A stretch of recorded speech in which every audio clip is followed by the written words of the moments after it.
Okay, this is a sound check. If you can hear and see, please email us or send a message on the chat board, and we'll be able to get started. So testing, 1, 2, 3, testing.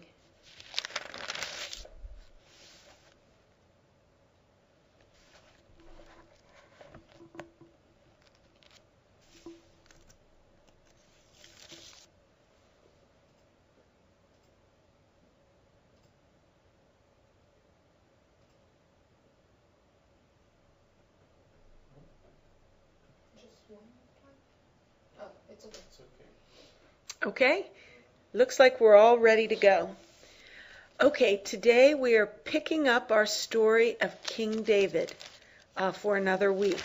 And I want to remind you of the reason we're studying this particular story at this particular time. The students who are staying in my house are studying Shakespeare.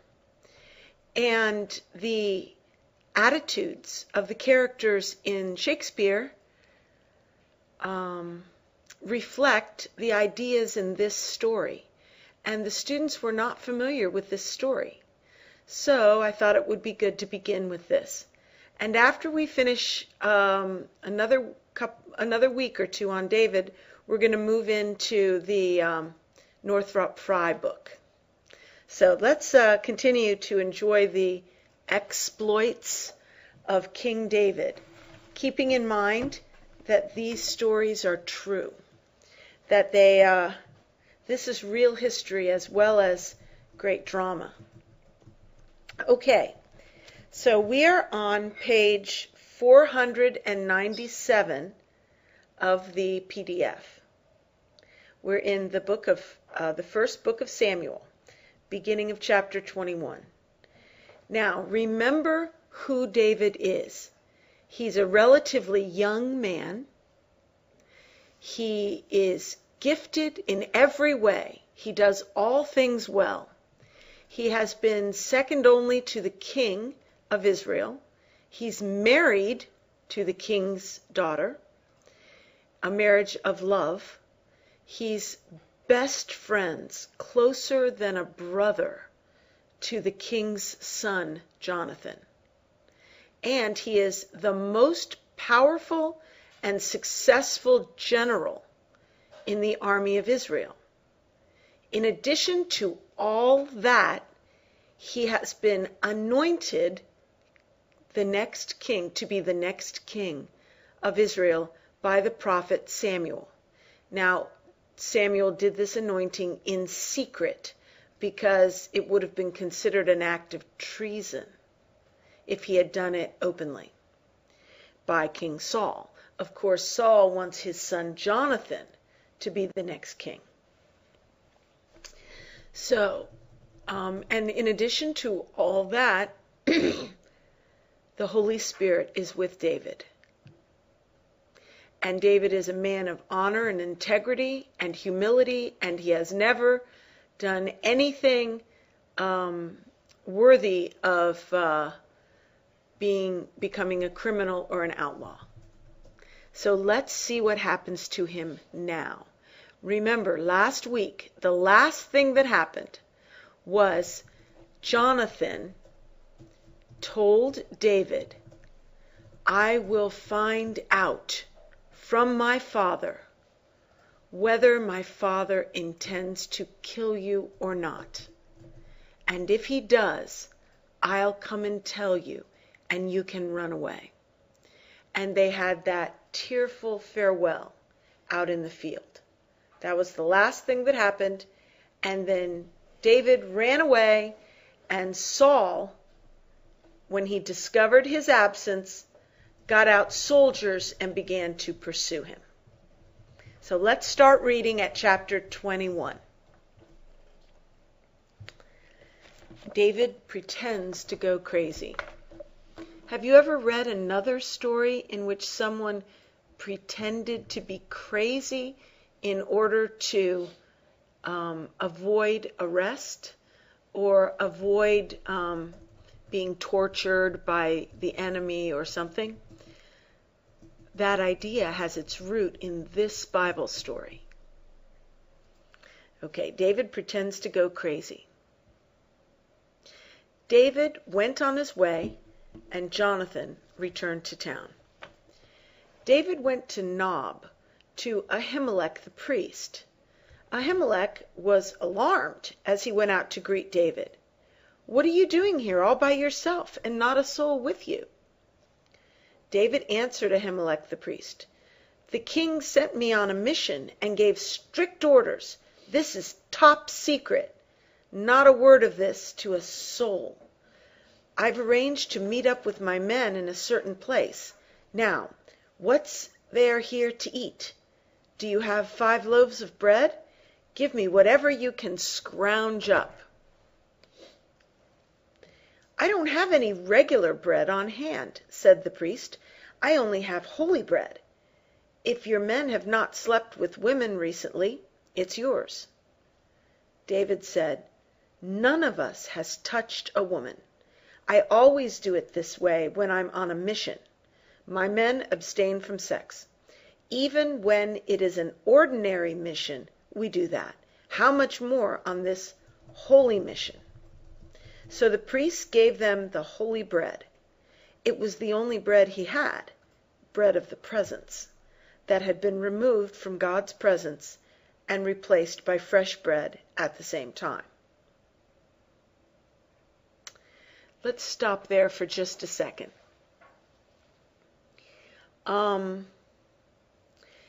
David left Jerusalem in haste, running. He couldn't even go home, couldn't shave, couldn't change his clothes or wash. He left with nothing. And he showed up at this priest's temple. And the priest came out alarmed. "What's wrong? Why are you here?" David was a high official in Saul's army. Maybe Israel was being invaded. Why was David running alone, unwashed? David reassured him by saying, "I'm on a mission for King Saul, a special mission, top secret." Top secret, the most secret of any government mission. And he asked for food. You know, David left with nothing. So he asked, "What can you give me?" Now, Ahimelech had no reason to doubt David. David's reputation was very high. He was second only to the king. So Ahimelech naturally did what he could for David. He offered him holy bread that had been taken out of the temple. Every day they put fresh bread, bread of the presence, into the Holy of Holies as part of their ritual. And every day they took it out and renewed it with fresh bread. And that bread was only supposed to be eaten by the priests, not by common people, certainly not by anyone who was unclean. So the priest asked him, "Are you and your men ritually clean?" And David said, "We are. We keep clean when we're on a mission." And so Ahimelech gave him the holy bread, which was only supposed to be eaten by priests. He did this because he believed that David was on a mission for King Saul. Okay, moving on. So the priest gave them the holy bread. It was the only bread he had, bread of the presence, that had been removed from God's presence and replaced by fresh bread at the same time.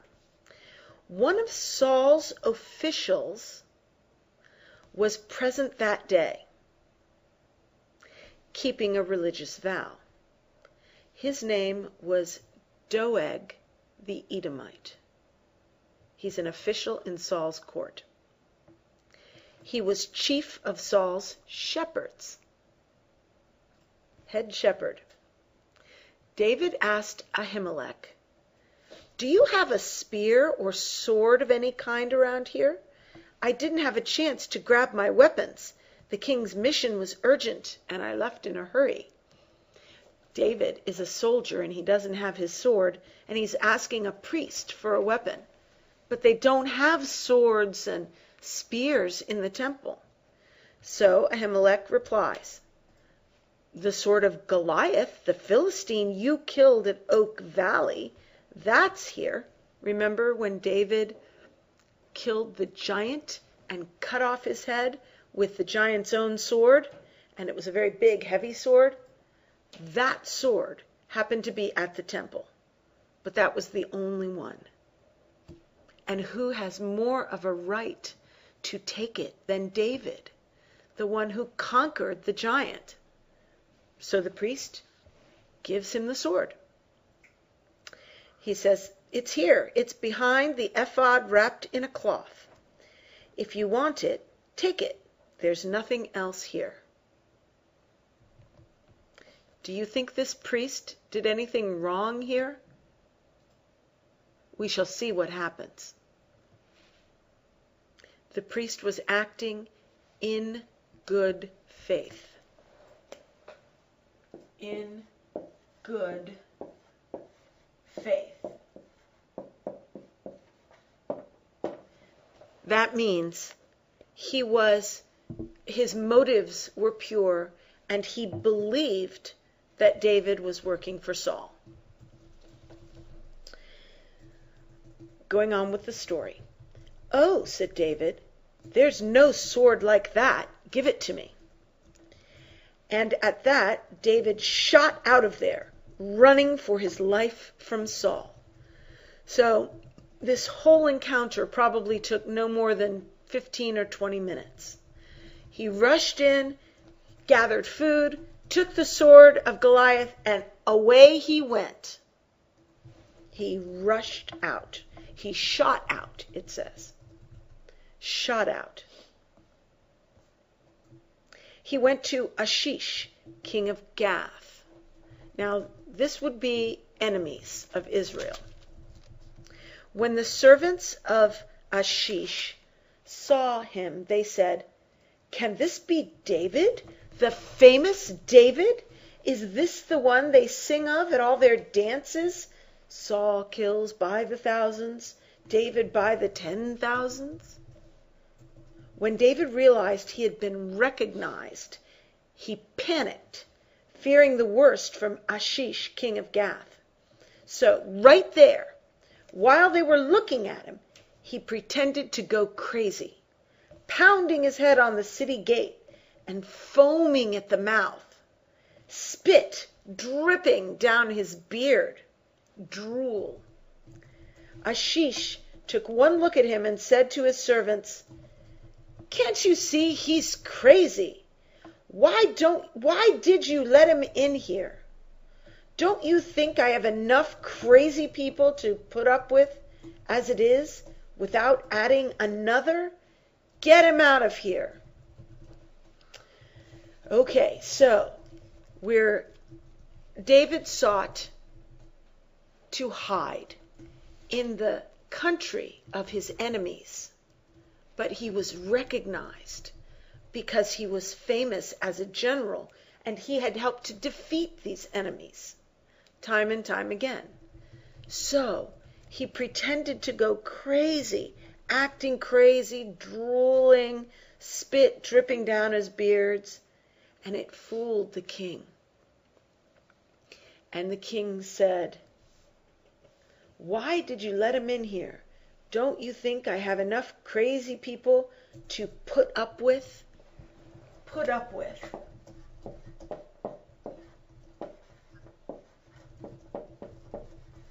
Put up with means endure or tolerate.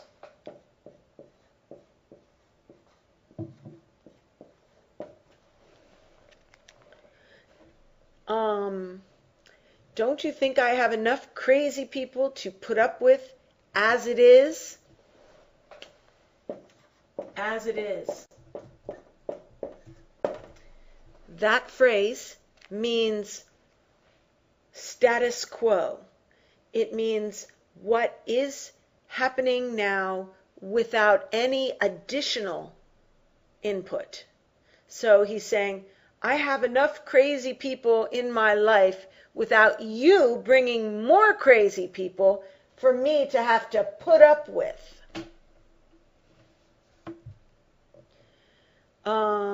Without adding another. Get him out of here. Now, I just wanted to tell you that when I first read this particular story, and there's more about this in other parts of the historical books, David apparently stayed in Gath as a crazy man for a while. I thought about how terrible life was for David. He had gone from being the king's son-in-law in the court with a lovely wife and everything he could want, to having to pretend to be insane, raving as a homeless alien in the land of his enemies. And he stayed that way for quite a while. What a humiliation for a man like David. And yet this is a man who had the Holy Spirit, who was the next anointed king of Israel, and who had done nothing wrong to deserve the displeasure of the king. It tells us something about the nature of life, how really bad circumstances come into the lives of perfectly good people. And we can expect bad circumstances into our own lives where we have to go to extreme measures just to stay alive. People do not get what they deserve. They get what comes to them.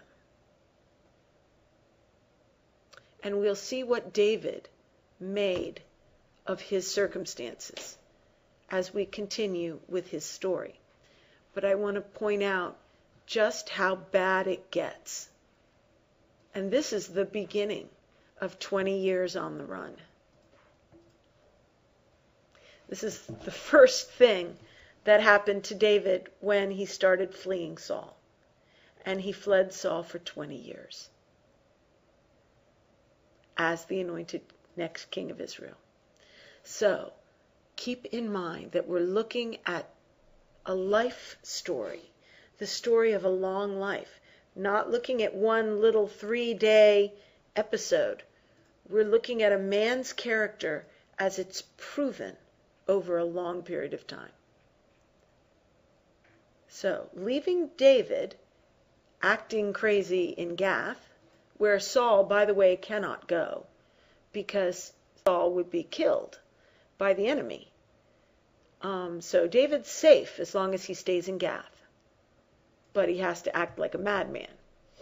So leaving him acting crazy, we'll go to chapter 22, page 498, and see what's happening with Saul. So, David got away and escaped to the cave of Adullam. When his brothers and others associated with his family heard where he was, they came down and joined him. Not only that, but all who were down on their luck came around, losers and vagrants and misfits of all sorts. David became their leader of the losers.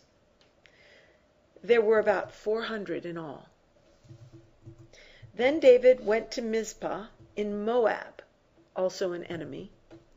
He petitioned the king of Moab, "Grant asylum to my father and mother until I find out what God has planned for me." David left his parents in the care of the king of Moab. They stayed there all through the time David was hiding out. I wonder, maybe Moab wasn't an enemy. I'm not sure of that. The prophet Gad told David, "Don't go back to the cave. Go to Judah." David did what he told him. He went to the forest of Hereth. Okay, let's just clarify this before we move on to what Saul is doing. So, David got away. To get away is to escape. That's what they mean. To the cave of Adullam. So he started living in a cave. When his brothers and others associated with his family, usually brothers means extended family in the Bible. Cousins, kinsmen, uncles, not just nuclear family brothers. So when the brothers and others associated with his family heard where he was, so people knew where he was, they came down and joined him. So David is the kind of guy who people will join even if it means living in a cave. Or maybe David's family was being persecuted and they had to run, and so they joined him. I'm not sure. Not only that, but all who were down on their luck came around. Down on their luck means in a bad time of life, bad circumstances, for one reason or another. Losers, people who just can't succeed. Vagrants, homeless people who travel around. And misfits, people who just do not fit in. Of all sorts. And David became their leader. Now, does this remind you of another story? Does it remind you maybe of Robin Hood?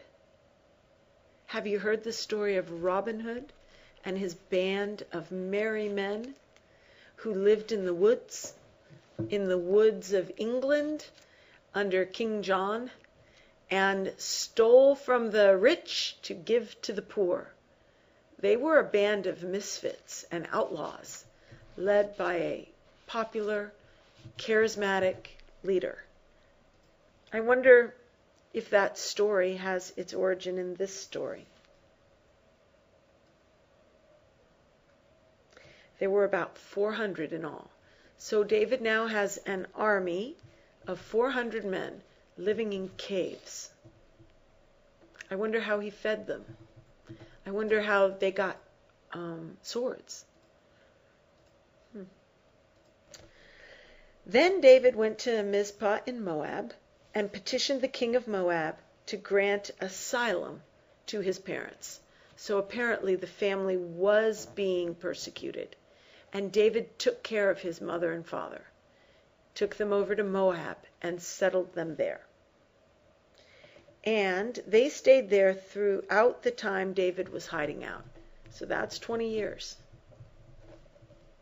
And the prophet Gad told David, "Don't go back to the cave. Go on to Judah." So the prophets are in favor of David. God is on David's side. With God helping him, he manages to stay away from Saul. He has supernatural help. Okay, moving on. Saul got word of the whereabouts of David and his men. I wonder how Saul got word.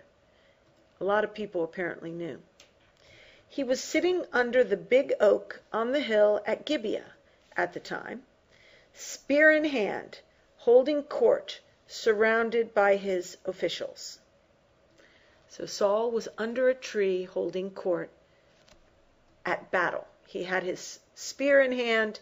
They were out hunting for David when the word came of where David was. Saul said, "Listen here, you Benjaminites. Don't think for a minute that you have any future with the son of Jesse. Do you think he's going to hand over choice land and give you all influential jobs? Think again. Here you are, conspiring against me, whispering behind my back. Not one of you is man enough to tell me that my own son is making deals with the son of Jesse. Not one of you who cares enough to tell me that my son has taken the side of this outlaw. Okay, first, why is he calling them Benjaminites? Well, in the Jewish nation, who you are in terms of your father and your family is everything. And the tribes, there are 12 tribes of Israel, they all descend from one of the sons of Jacob. Jacob was renamed Israel at one point in his life. So Jacob and Israel are the same person. And he had 12 sons. And each of those sons became a tribe over the hundreds of years from the Exodus to now in this book. So these men around King Saul are from the tribe of Benjamin. And Judah itself is in the geographical area owned by Benjamin, the tribe of Benjamin. As you know, Jesse and David, their family, were Benjaminites, and they lived in Judah. Bethlehem is in Judah. Bethlehem is the city of Jesse and the city of David. And ultimately, it becomes the city of Christ, Jesus Christ, because they all spring from the line of Jesse. So Saul is sitting in the land owned by Benjamin, and he's the king of all the tribes, and he's berating them and yelling at them and saying, "You're against me. Don't you know that this son of Jesse is not going to give you good land and good jobs?" See, Saul is looking forward to the time when David will be king. And he believes that everybody knows that David will be king. So he's saying, when David is king, he's not going to favor you. And he also says, you're not brave enough to tell me that my own son is making deals with him. Can you imagine how Saul must have felt?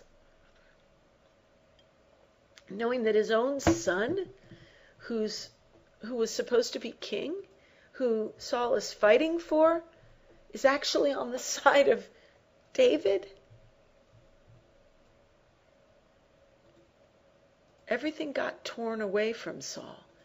Everything was given to him, and then it was torn away, and it went through his fingertips. Even his own son, who he loved, joined David. Now, he didn't officially join David. He fought on Saul's army. But Saul knew in his heart that Jonathan had helped David escape. Crazy. Reading on, bottom of 498. Then Doeg the Edomite, remember him, the guy who was at the temple when David ran through? Doeg the Edomite, who was standing with Saul's officials, spoke up. I saw the son of Jesse meet with Ahimelech, son of Ahitub, in Nob. I saw Ahimelech pray with him for God's guidance and give him food and arm him with the sword of Goliath the Philistine.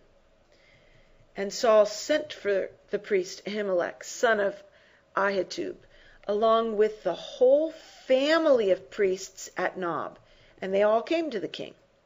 Saul said, You listen to me, son of Ahitub. Certainly, master, he said. Why have you ganged up against me with this son of Jesse, giving him bread and a sword, even praying with him for God's guidance, setting him up as an outlaw out to get me? Ahimelech answered the king, There's not an official in your administration as true to you as David, your own son-in-law and captain of your bodyguard. None more honorable either. Do you think that was the first time I prayed with him for God's guidance? Hardly. But don't accuse me of any wrongdoing, me or my family. I have no idea what you're trying to get at with this outlaw talk. King said, Death, Ahimelech! You're gonna die, you and everyone in your family. The king ordered his henchmen, "Surround and kill all the priests of God. They're hand in glove with David. They knew he was running away from me and didn't tell me." But the king's men wouldn't do it. They refused to lay a hand on the priests of God. Then the king told Doeg, "You do it! Massacre the priests!" Doeg the Edomite led the attack and slaughtered the priests, the 85 men who wore the sacred robes. 85 men who wore sacred robes because one of them prayed with David, gave him food and a sword, thinking he was doing the king's orders. He then carried the massacre into Nob, the city of priests, killing man and woman, child and baby, ox, donkey, and sheep, the works.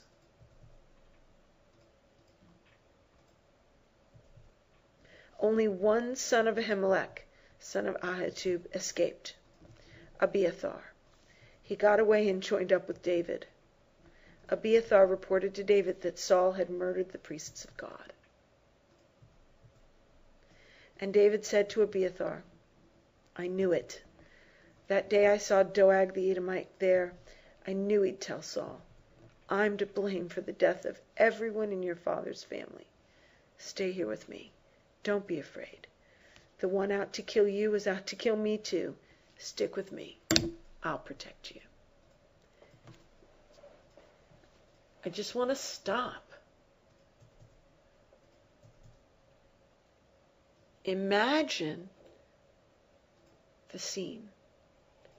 Imagine the characters. Imagine King Saul. Demonized, paranoid. But really, David was going to be king after him. But he imagined David his enemy. Imagine Abiathar. No, not Abiathar.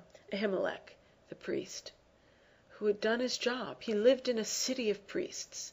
That means they were Levites. Levites are the priestly family, with wives, children, and animals. 85 priests serving the temple and a whole city of priestly men and women, children, summoned before the king to give report as to why he gave 5 loaves of bread and the sword of Goliath to David. David had a right to the sword. David was clean. He was the king's right-hand man. Why not? And then try to get a feel for the sense of sacredness. Men of the cloth. The soldiers of King Saul refused to carry out a direct military order to kill those priests who had aided the enemy. The soldiers were afraid to touch the anointed of God, afraid to touch the priests. This is part of the attitude in Shakespeare, this sense of the sacred. It doesn't matter what they had done. Those soldiers were not going to take a sword to someone wearing the holy garment. And then imagine Doeg the Edomite. How impious. Impious. Some people pronounce it impious. How impious, how impious, how low. What a horrible person he must have been. He was carrying out a religious vow when he happened to see David come through. And then he goes and tells King Saul, which he didn't have to do. He must have known what a good man David was. He volunteered that information, and then he led the slaughter on the men in the holy robes, 85 in all, and then carried it even further into the city of priests. How much blood was on his hands, and it was sacred blood. The soldiers wouldn't touch it because they feared God. Doeg did not fear God. He thought Saul could reward him and that God would not punish him. I don't know what happens to Doeg later.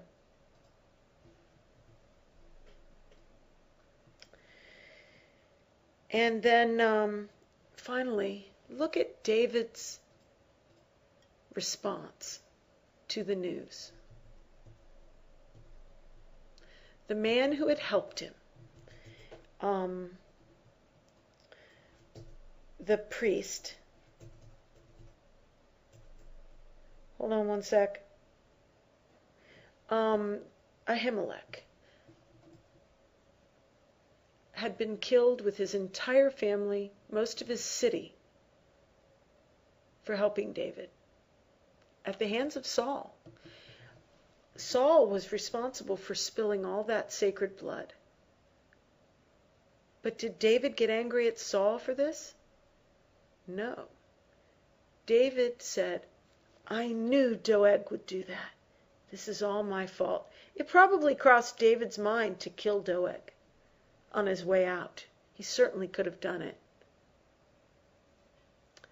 But he didn't. Maybe it was because he didn't want to spill innocent blood. Maybe he was reluctant to kill for no reason. For whatever reason, he decided not to do anything. And then, when the word came that Doeg had told the king and then slaughtered everybody, David said, it's my fault because I didn't kill him. And then he said to Abiathar, I'm to blame for the death of everyone in your father's family. Face to face with the one most injured, he took the blame. And then he said, stay here with me and don't be afraid. The one out to kill you is out to kill me too. Stick with me. I'll protect you. How sensitive David is. He could see how terrified Abiathar must have been when he says, don't be afraid. The one out to kill you is out to kill me too. That's like clasping hands with him, saying, we are one. You and I share the same fate.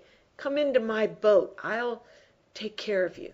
Can you imagine how Abiathar would have felt? How protected, even though he's now being protected by outlaws. Of course, he was an outlaw himself. He just barely missed being killed.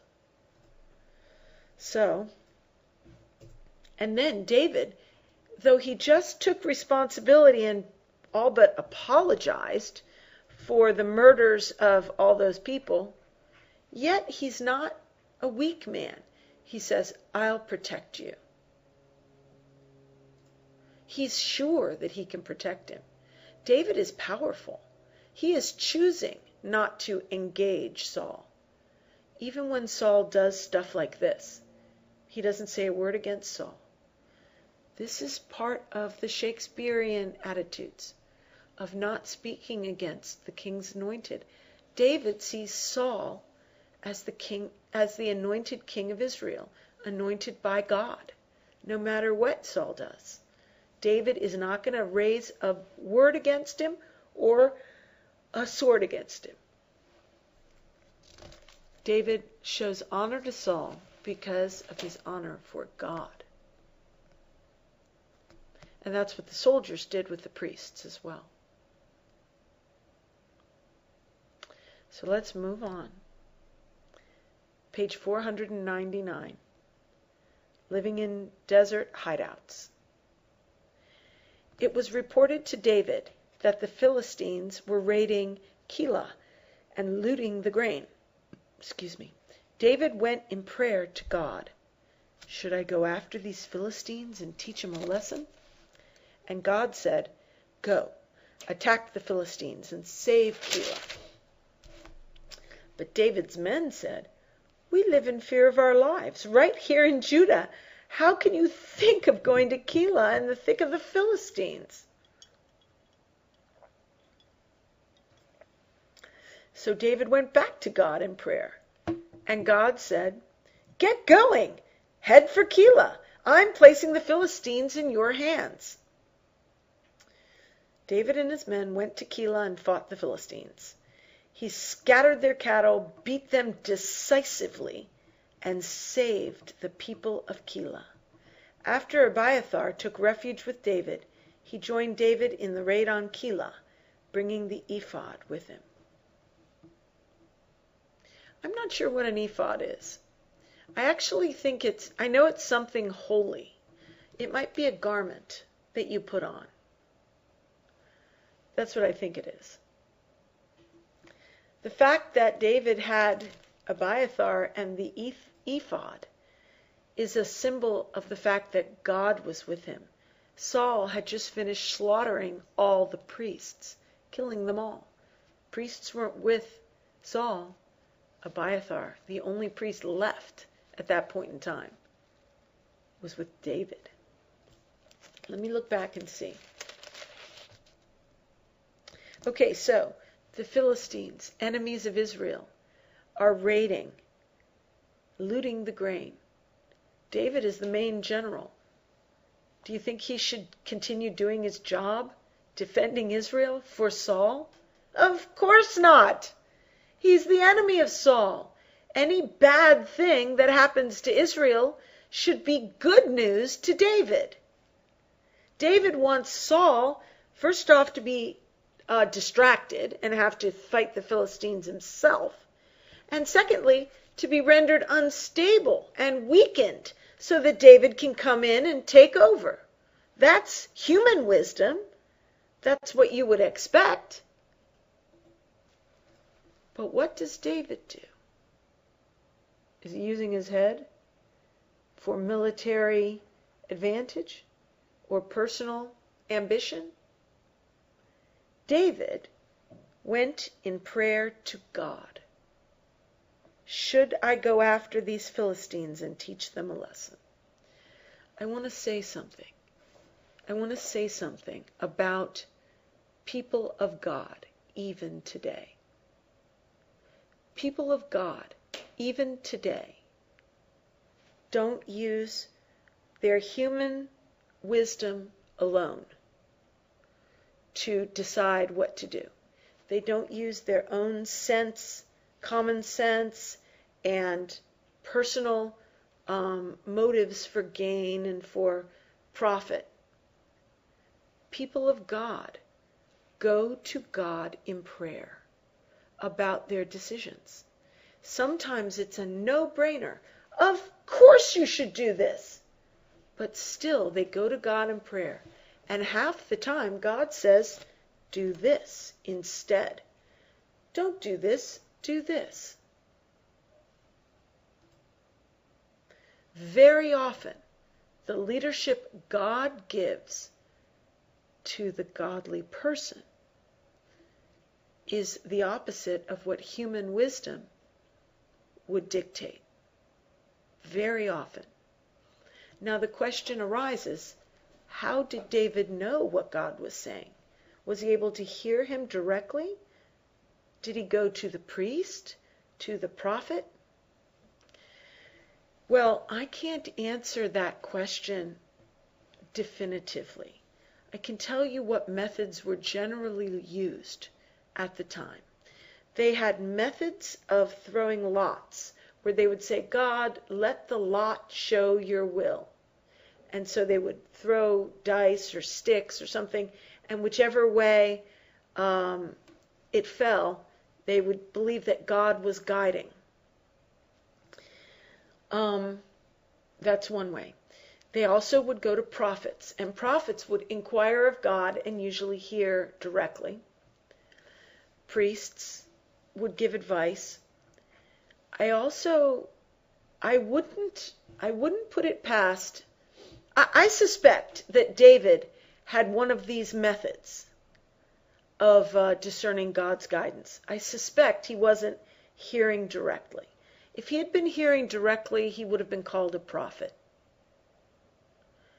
I suspect David was not hearing God directly. And these days, what do godly people do? Have you ever heard of someone who said, I asked God whether I should do this and he said blah, blah, blah? Are they hearing God directly? Do you know anybody who talks that way? Do you believe that they really are in touch with God? These are interesting questions. If you want, you can email me and I'll give you more thoughts of mine and talk to you directly. And if you have any questions or input, feel free to use the chat board and I'll get it and we can talk about it right now. But I'll tell you, godly people in our day, some of them pray to God directly, feel they hear from God directly, and act on what they hear. This is a characteristic of the end times that we're in now, where the Holy Spirit is poured out on the whole earth, and regular ordinary people like you and me can have the Holy Spirit and be in contact with God directly in a way that only the prophets were in contact back then.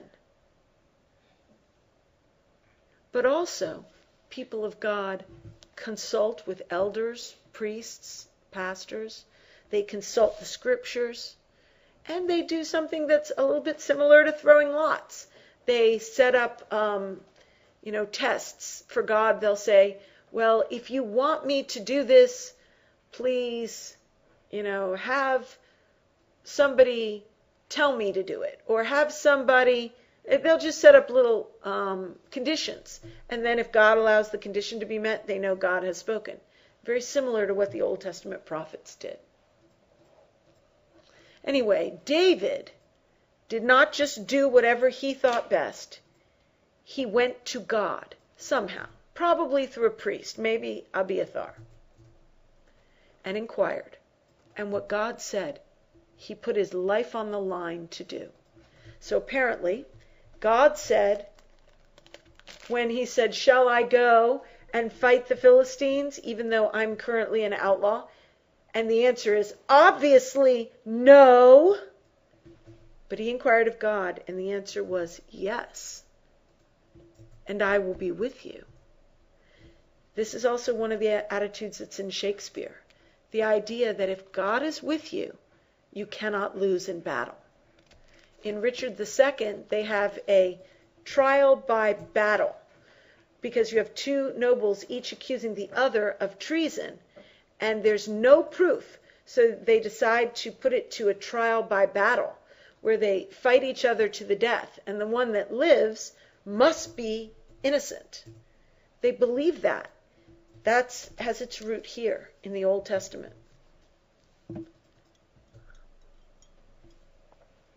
So,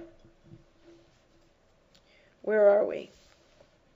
So anyway, it was obviously such a bad idea to go fight the Philistines that the men revolted and said, forget it. We're in fear of our lives here without exposing ourselves, going out and fighting the Philistines. What if Saul's army arrives?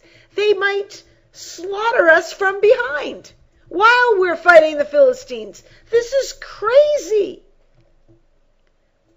So David was a really humble man.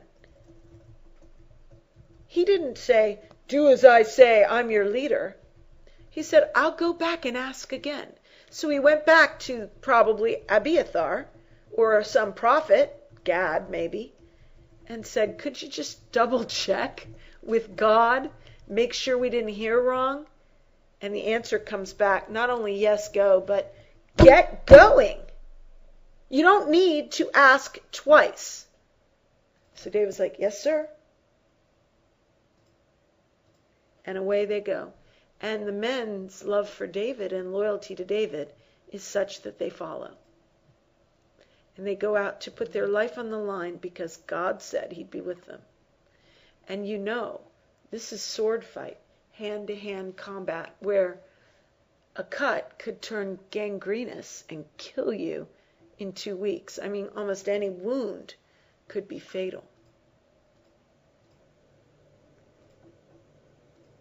This was costly. This cost a lot for them to obey God. It would have been a lot easier for David just not to ask God, or not to go when God said to. This is a man of God. Are there any people in your life who are like this? There are people like this alive today. Lots of them. Because the Holy Spirit has been shed abroad very widely. And whereas David was 1 in a million back then, there are all kinds of people in the world today who have the heart, who have God's heart, men after God's own heart, who are laying down their lives because God said so every day. It does exist. Look for them. Pray to God that you find some, and try to be that yourself. That's my advice. Let's move on. Okay, so what happens? Moving on, we're on page 500. Saul learned that David had gone to Keilah and thought immediately, "Good, God has handed him to me on a platter." We saw that coming, didn't we? He's in a walled city with locked gates. Trapped. Ha! So Saul mustered his troops for battle and set out for Keilah to lay siege to David and his men. So David is serving Saul's interests, and Saul's going to come up behind him in battle and kill him. Who cares that he just defeated Saul's enemies? Saul is very blinded by his jealousy of David. Jealousy makes a person blind and evil and destructive. Jealousy is a terribly destructive emotion for blinding people. But David got wind of Saul's strategy to destroy him. Got wind of means he got the idea, the message came to him, he heard about it. David got wind of Saul's strategy to destroy him and said to Abiathar the priest, "Get the ephod." I would have said, "Let's run." But David went straight back to God. "Get the ephod." Then David prayed to God. "God of Israel, I've just heard that Saul plans to come to Keilah and destroy the city because of me. Will the city fathers of Keilah turn me over to him? Will Saul come down and do what I've heard? Oh God, God of Israel, tell me." Now this ephod, it's got to be something about discerning God's will. I must have been wrong about it being a vestment. And usually it's a yes or no. These lots that they throw. So these are yes or no questions. Will the city fathers turn me over? Will Saul come down and do what I've heard? Yes or no?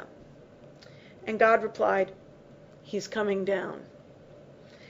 "And will the head men of Keilah turn me and my men over to Saul?" And God said, "They'll turn you over." So David and his men got out of there. They were about 600 of them. Ooh, it was 400 2 paragraphs ago. David is gaining, not losing, followers. They left Keilah and kept moving, going here, there, wherever, always on the move. Again, very interesting. When they heard Saul was coming, they didn't run immediately. They consulted. David consulted God. This is a characteristic of a godly person. They actually are not nearly as afraid and skittish and jumpy as ordinary people, because they know that if God is on their side, nothing can really touch them outside of his protection, outside of his will. So they still had time to get away after God said, "Yes, he's coming. Yes, they'll turn you over." See, David had just done a big favor for Keilah. He had fought off the Philistines and saved the city. And by leaving, he also saved the city because Saul was prepared to destroy his own city to get at David. Okay, So David and his men got out of there. They were about 600 of them. They left Keilah and kept moving, going here, there, wherever, always on the move.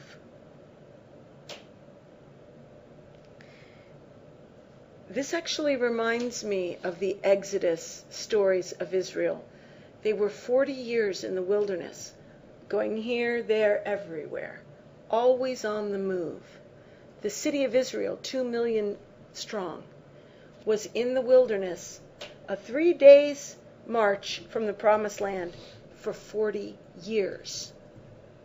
And they were following a cloud by day and a pillar of fire by night. They were following God's guidance, just picking up camp and moving here, there, and everywhere, always on the move for 40 years. That's in the book of Exodus. When Saul was told that David had escaped from Keilah, he called off the raid. David continued to live in desert hideouts and the backcountry wilderness of Ziph. Saul was out looking for him day after day, but God never turned David over to him. God was with him. David kept out of the way in the wilderness of Ziph, secluded at Horesh, since it was plain that Saul was determined to hunt him down. So David and his 600 men are hiding in the wilderness, moving around, eluding King Saul. Wonder how hard it is to hide 600 men. Moving on. Jonathan, Saul's son, visited David at Horesh and encouraged him in God. Jonathan knew where he was.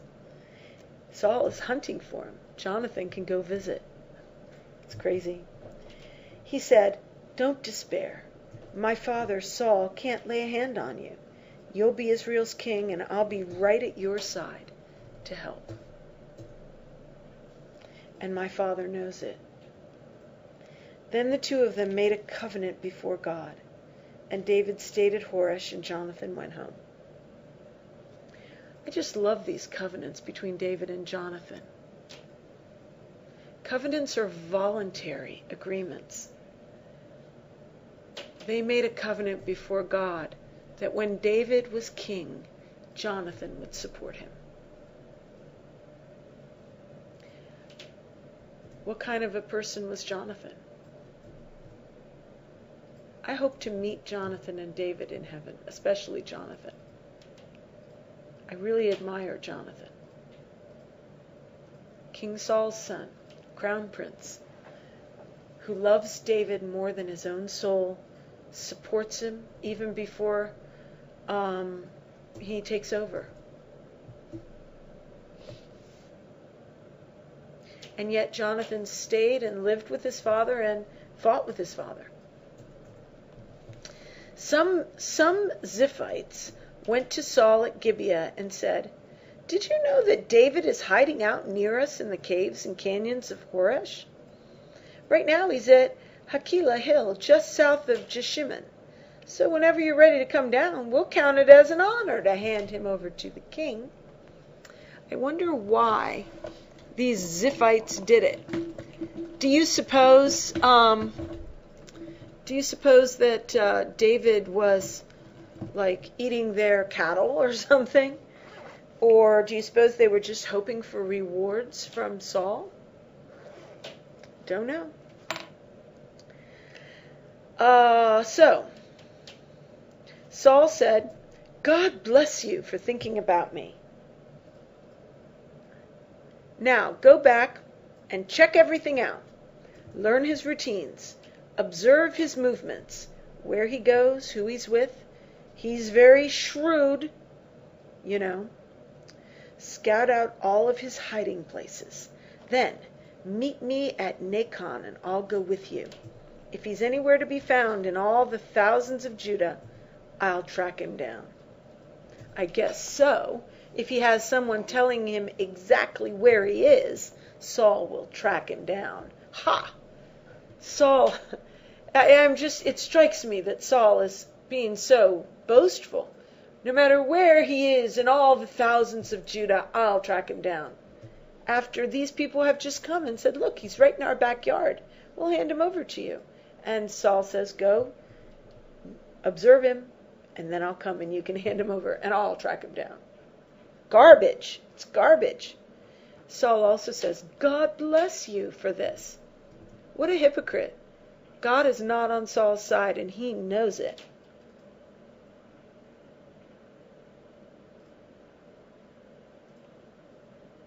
Meanwhile, David and his men were in the wilderness of Maon, in the desert south of Jeshimon. Saul and his men arrived and began their search. When David heard of it, he went south to Rock Mountain, camping out in the wilderness of Maon. By the way, all of these places are still around today. If you go to the Holy Land, you can see them. Saul heard where he was and set off for the wilderness of Maon in pursuit. Saul was on one side of the mountain. David and his men were on the other side of the same mountain. David was in full retreat, running away from Saul. Running, with Saul and his men closing in, about to get him. Just then a messenger came to Saul and said, Hurry, come back! The Philistines have just attacked our country. So Saul called off his pursuit of David and went back to deal with the Philistines. And that's how the place got the name of Narrow Escape. David left there and camped out in the caves and canyons of En-Gedi. This is an example of one of many near misses, close escapes, where God saves David from the hands of Saul. Because Saul has an army and endless resources, and he's obsessed with killing David. And David is not willing to fight. He is only willing to run. And he's running with an army of hundreds of men, which leaves a trail. Really hard to cover their tracks. But God is on his side. So let's continue to see what happens. Chapter 24. I'm no rebel. When Saul came back after dealing with the Philistines, he was told, David is now in the wilderness of En-Gedi. Saul took 3 companies. By the way, I'm wondering, who keeps telling Saul these things? I suspect that the whole country surrounding, these people right in Judea, the whole country are watching. And Saul is a crazy man. If you don't help Saul, he'll burn your city down. He'll kill all your people. So they came up with information about David. They had nothing to lose by helping Saul because David was not in a position to grant any favors. So they were like, yes, King Saul, here he is, here he is. Because if they didn't, they would probably get killed. So, when Saul came back, after dealing with the Philistines, he was told, David is now in the wilderness of En-Gedi. Saul took 3 companies, the best he could find in all Israel, and set out in search of David and his men in the region of Wild Goat Rocks. He came to some sheep pens along the road. Sheep pens. There was a cave there, and Saul went in to relieve himself, go to the bathroom. If you're king, you can't just go behind a rock. Got to have more privacy for your royal bathroom activities. So he went into a cave all by himself so he could relieve himself, go poop or something. David and his men were huddled far back in the cave, the very cave that King Saul went into. The same cave. David's men whispered to him, Can you believe it? This is the day God was talking about when he said, I'll put your enemy in your hands. You can do whatever you want with him. So the men were saying, God has given you an opportunity made in heaven to kill the guy. He's in the middle of relieving himself. Sneak up and stab him. God gave you this opportunity. Human wisdom. Let's see what David does. David is called a man after God's own heart. Let's see what David does with this made in heaven opportunity to kill the man who is chasing him, who has killed whole cities of priests on his behalf, who has threatened David's family, and who will not stop until he kills David himself, and who David's really, in a sense, at open war with. What does David do? Quiet as a cat. Quiet as a cat. David crept up and cut off a piece of Saul's royal robe. So Saul took off his royal robe to go to the potty, to go relieve himself, to go poop. Didn't want to get it dirty. Put it aside. David crept up and took just the corner of the robe, the royal robe, and sliced it with his sharp knife. Sliced a piece off. And then, quiet as a mouse, just stayed quiet. And Saul finished up, took his royal robe, put it on, and went out. David didn't do anything. Now remember, David is the mightiest general Saul ever had. David killed Goliath. David has killed with his own hands lions and bears, and 100 foreskins of the Philistines to purchase a wife. David would have been easily able to kill Saul, but he didn't. So, quiet as a mouse, he crept up and cut off a piece of Saul's royal robe. What was he thinking? Why did he do this? Let's read on to know who David is. Immediately, he felt guilty. And he said to his men, God forbid that I should have done this to my master, God's anointed, that I should so much as raise a finger against him. He's God's anointed. So David, all he did was cut off a corner of the robe to be able to use as a testimony that he was there. And yet he felt guilty because he had even cut the robe of God's anointed. So sacred was the anointing of God on the king that the king represented God himself. You do not cut off a bit of the robe of God himself or his holy messenger. David was covered with guilt and shame. Moving on, David held his men in check with these words. See, the men probably wanted to go kill Saul themselves. That way David could be put on the throne and they could get out of the cave. David wasn't the absolute master of these men, but he had to hold them back. He said, he's God's anointed. We cannot touch him. So he held the men in check. He held the men back with these words and wouldn't let them pounce on Saul. Saul got up, left the cave, and went down the road. The leadership of David is quite amazing. Any one of those men could have taken it on himself to kill Saul. But David's moral authority held them back. Those men needed Saul dead. They themselves might be killed pretty soon if they don't manage to kill Saul. But they didn't touch him because David said, God forbid we touch God's anointed. You've really got to understand this in order to understand the attitudes in Shakespeare and other literature. Even coming down to this day, sense of honor for the government and for the king or the president. So David stood at the mouth of the cave and called to Saul. My master, my king. He calls him my master. He doesn't say, you dirty dog, you murderer of priests, you horrible guy. No, he says, my master, my king. He honors him. He respects him. He calls after him, showing himself.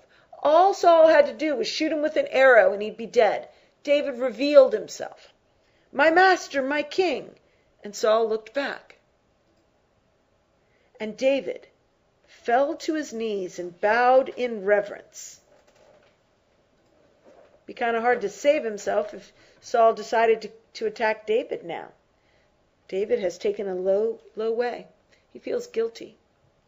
He called out, David is speaking, why do you listen to those who say David is out to get you?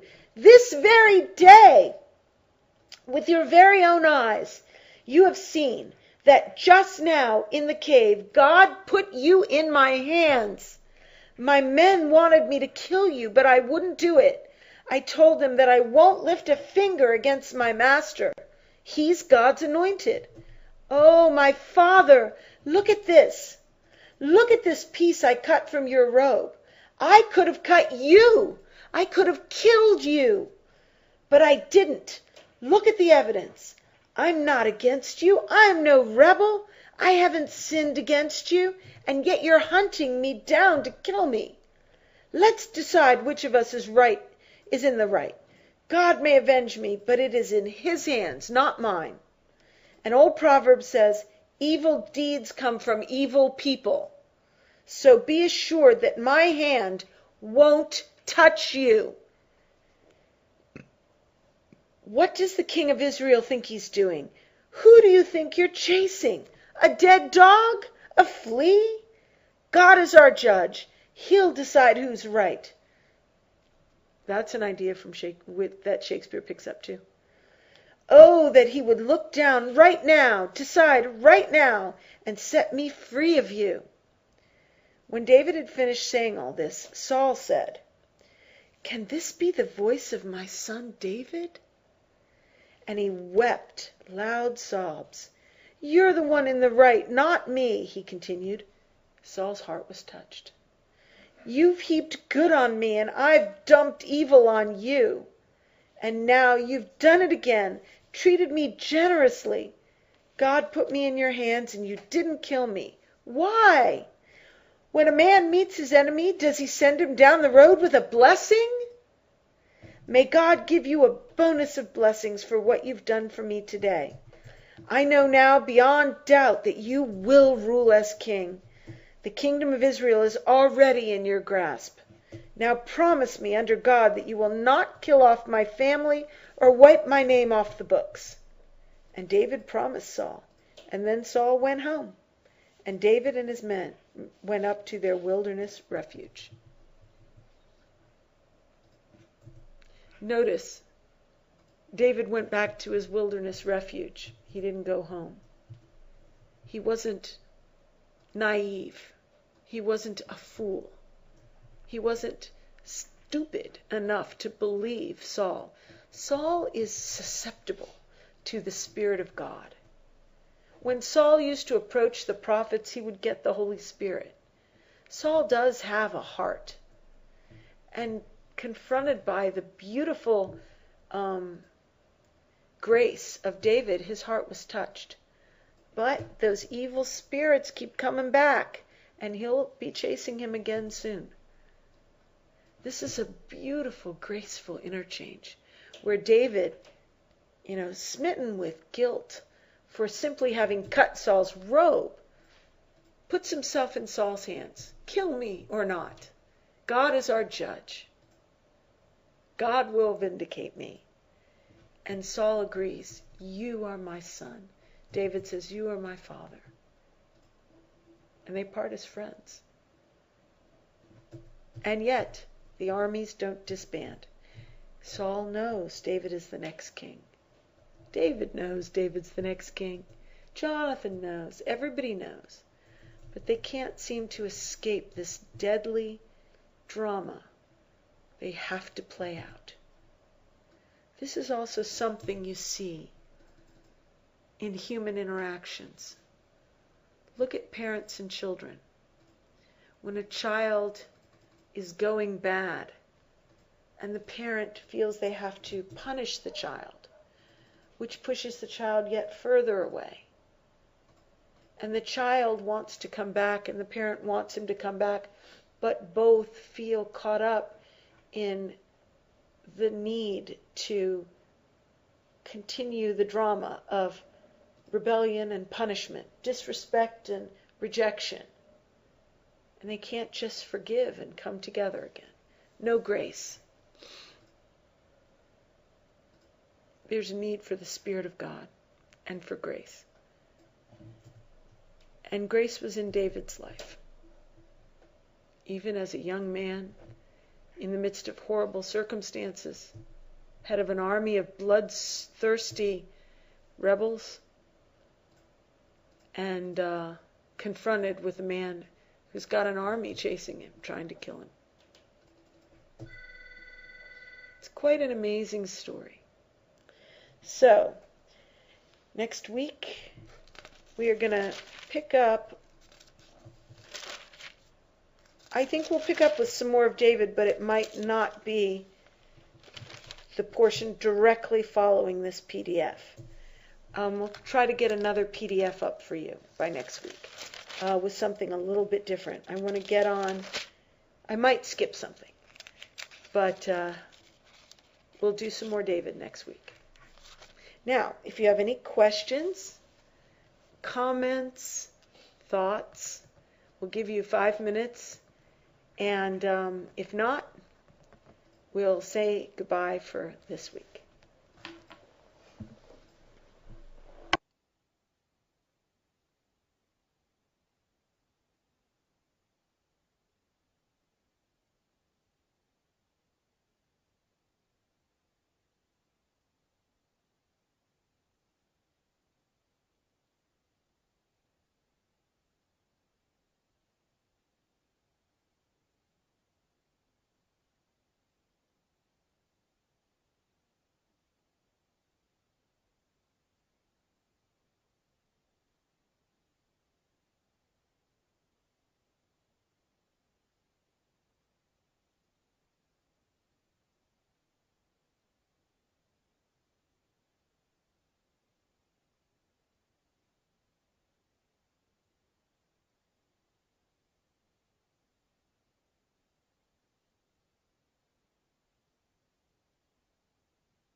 Okay, we have one comment that I'll share with you.